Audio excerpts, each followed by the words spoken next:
చూస్తూ చూస్తూనే all mixing రోత సిరీస్ లో 7th ఎపిసోడ్ లోకి ఎంటర్ అయిపోయాం. Is it true Bhavani? నిజంరా అయ్యా, కావాలంటే ప్లేలిస్ట్ లింక్ డిస్క్రిప్షన్ లో ఉంటుంది, చెక్ చేయండి. అదే చేత్తో కమెంట్ సెక్షన్ లో ఫర్ ఎ రీజన్ అని కమెంట్ చేయండి.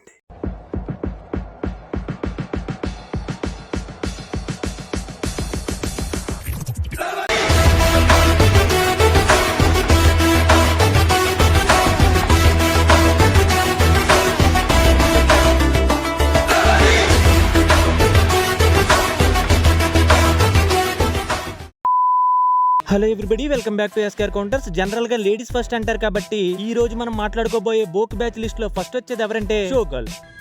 ఈ ఛానల్లో చాలా మంది అమ్మాయిల మీద రోస్ట్ వీడియోస్ వచ్చాయి, కానీ ఇప్పుడే నాకు వాళ్ళ వాల్యూ తెలుస్తుంది. ఎందుకంటే ఈ రోజు ఈవిడికి రెస్పెక్ట్ ఇస్తే, సారీ దీనికి రెస్పెక్ట్ ఇస్తే వాళ్ళని తక్కువ చేసిన ఫీలింగ్ కలుగుతుంది.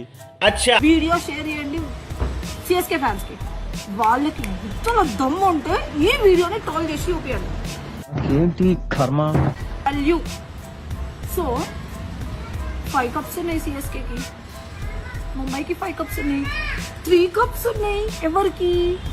శ్రేయస్ అయ్యాడు ఉన్నారు కదా, ఏం పీక్తురు, మూల కూర్చొని ఏడుస్తున్నారు. అరే ఓకే, ఇప్పుడు మ్యాటర్ లోకి వెళ్తే ఈ పాకీజాకి ఐపీఎల్ లో ఎన్ని కప్పు కొట్టిన టీమ్స్ ఉన్నాయో కూడా తెలీదు. సిఎస్కే అన్నావు, ఎంఐ అన్నావు, మధ్యలో అయ్యర్ కి 3 కప్పులు అంటావేంటి? అయ్యర్ ప్లేయర్ కదా, టీం కాదు కదా. ఈ మాత్రం హాఫ్ నాలెడ్జ్ చేసుకుని అక్క సారీ ఈ పాకీజా క్రికెట్ గురించి మాట్లాడిద్ది, ప్లేయర్స్ గురించి మాట్లాడిద్ది, ఫ్యాన్ వర్స్ కూడా పెట్టిద్ది. అసలు దీనికి ఏం నాలెడ్జ్ ఉందని క్రికెట్ ప్లేయర్స్ గురించి ఇంత దారుణంగా మాట్లాడుతుందని మీకు అనిపించొచ్చు. నిజానికి ఈ అక్కకి సారీ ఈ పాకీజాకి నాలెడ్జ్ లేదు, కానీ కావాల్సినంత టాలెంట్ ఉంది. అవేంటంటే చేసే 20 సెకండ్స్ రీల్ లో చెప్పకూడనివి చెప్పుద్ది, చూపించుకోవడనివి చూపిస్తుంది. ఆఖరికి ఈ రోతంతా తీసుకెళ్లి పెట్టాల్సిన ప్లాట్ఫామ్స్ లో పెట్టకుండా ఇన్స్టాగ్రామ్ లో పెట్టిద్ది. మరి ఇంత రోత చేసిన తర్వాత ఫాలోవర్స్ రాకుండా ఎందుకుంటారు? వస్తారు, వచ్చారు కూడా.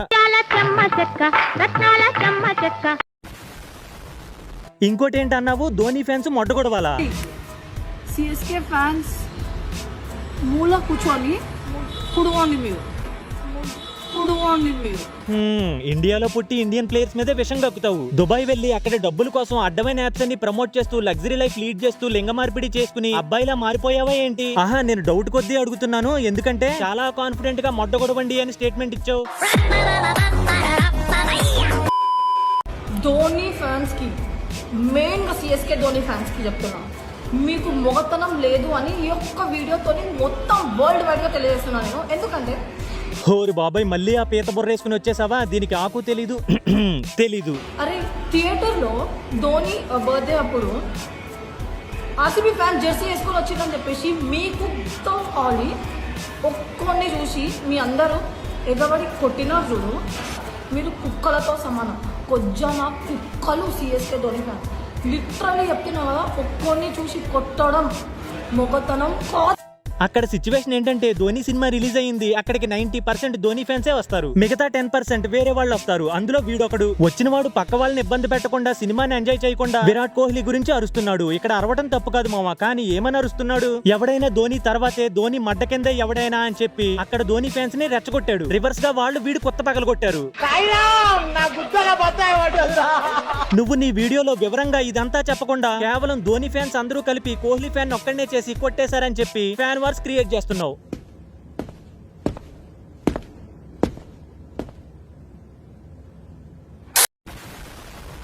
ఫర్ ఎగ్జాంపుల్, ఇప్పుడు కోహ్లీ మీద ఒక సినిమా రిలీజ్ అయ్యి ఆ థియేటర్ లో కోహ్లీ ఫ్యాన్స్ అందరి ముందు ఒక ధోని ఫ్యాన్ వచ్చి కోహ్లీని చాలా అబ్యూజివ్ గా మాట్లాడితే అక్కడ వాళ్ళు ఊరుకుంటారా? కొత్త బాగలు కొడతారు. సో మనం ఎవరు ఫ్యాన్ అనేది మ్యాటర్ కాదు, అక్కడికి వెళ్ళి మనం ఏం చెత్త చేసామనేదే మ్యాటర్. ఇప్పుడు నువ్వు రీల్ లో వీడు చేసిన చెత్త పనిని వెనకేసుకొచ్చావే, ఇదే పని థియేటర్కి వెళ్ళి చేస్తుంటే నీ జీ కూడా చెక్కేసేవాళ్ళు. అదే జీ మీన్స్ గొంతు.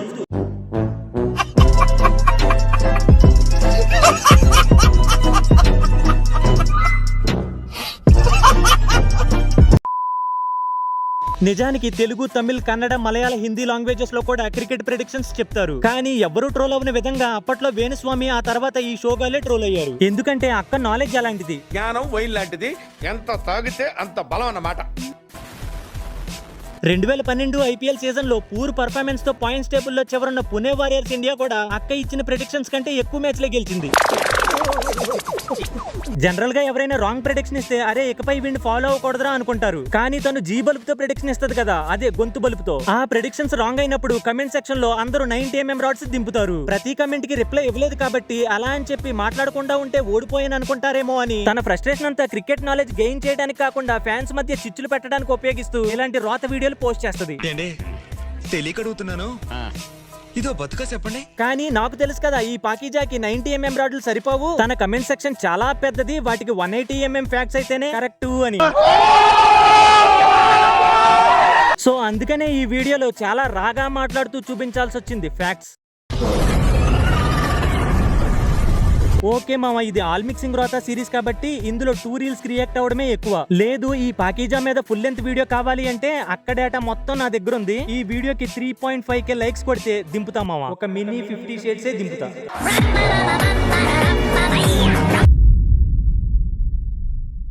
ఇప్పుడు మనం సెకండ్ సెగ్మెంట్ లో మాట్లాడుకోబోయేది ఒక సైకో గురించి. వీడికి ఈ పేరు కూడా చాలా తక్కువే. స్పైడర్ మూవీలో ఎస్జే సూర్య కంటే చాలా డేంజర్ వీడు. ఇప్పుడు మీరు స్క్రీన్ మీద చూస్తున్న ఈ లంగా లఫంగి లత్కోర్ గాడికి ఒక అక్క ఉంది. ఆ అక్క ఎవరితోనో అస్తమానం ఫోన్ మాట్లాడుతుందని చెప్పి వీడి ఇంటి పరువు పోతుందేమో అని భయమేసి ఆ అక్కని చంపేశాడు వీడు. అయినా నాకు తెలియక అడుగుతా, ఇంటి పరువు అనేది ఎప్పుడు అమ్మాయి పేరు మీదే ఉంటదేంట్రా బాబు, అబ్బాయిల పేరు మీద ఉండదా? అమ్మాయిలకు కూడా ఒపీనియన్ అంటూ ఉంటది కదా, వాళ్ళకంటూ ఇష్టాలంటూ ఉంటాయి కదా, వాటి మీద మీ సైకో డామినేషన్ ఏంటి? అయినా ఆ అమ్మాయి ఫోన్ మాట్లాడడం వల్ల పోయిన పరువేంటి? తనని చంపి నీకు నీ ఇంటి పేరుకి తెచ్చుకున్న పరువేంటి? చంపటం అనేది తప్పే, కానీ అన్ఎక్స్పెక్టెడ్ గా ఒక కుటుంబంలో జరిగిన విషయం అయితే నేను ఈ ఛానల్లో దాని గురించి మాట్లాడేవాడినే కాదు. కానీ ఇదంతా వీడు ఫేమ్ కోసమే చేశాడు. కావాలంటే ఈ రీల్ చూడండి. ఫేమస్ అవ్వాలి మనం, బాగా బతికి పేరు తెచ్చుకునే ఓపిక లేదు, బాగా చంపి ఫేమస్ అయ్యేదా? మనం ఏదైనా చిన్న దొంగతనం చేస్తేనే కాళ్ళు చేతులు వణికితాయి, చెమటలు పట్టేస్తాయి. కానీ వీడు మాత్రం ఒక మర్డర్ చేసి అందులోకి తన ఓన్ సిస్టర్ ని చంపి తరువాత ఇన్స్టాగ్రామ్ లో పీస్ఫుల్ గా ఈ రీల్ పోస్ట్ చేశాడు. చంపి ఫేమస్ అయ్యేదా? ఏదో గొప్ప పని చేసినోడ్లాగా చెప్పిన మాట నిలబెట్టుకున్నాడు, కాకపోతే ఒక క్రిమినల్ గా. ఫైనల్ గా ఈ టాపిక్ మీద చెప్పేది ఏంటంటే, ఫోన్ ఓపెన్ చేసినా టీవీ ఆన్ చేసినా ఎలాంటి న్యూస్లు చూస్తున్నామో మనందరికీ తెలుసు. పోలీసులు గానీ మనకున్న చట్టాలు గానీ ఏదైనా ఇన్సిడెంట్ జరగక ముందే పసిగట్టే అంత టెక్నాలజీ మన దగ్గర లేదు. ఆ లెవెల్ కి రీచ్ అవ్వాలన్నా చాలా టైం పట్టుద్ది. ఏదైనా డ్యామేజ్ జరిగిపోయిన తరువాత దోషెవరు నిర్దోషెవరు అని జడ్జిమెంట్ కోసం వెయిట్ చేసే సిచ్యువేషన్ లో బతుకుతున్నాం. సో ఇలాంటి వాటిని కంట్రోల్ చేయాలి అంటే పేరెంట్స్ గా ముందు మీరే రెస్పాన్సిబిలిటీ తీసుకోవాలి.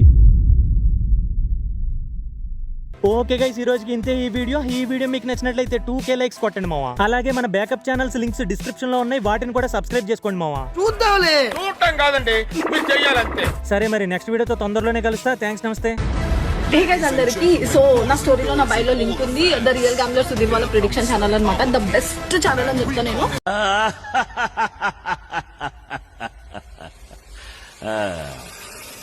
ముగించేద్దాం.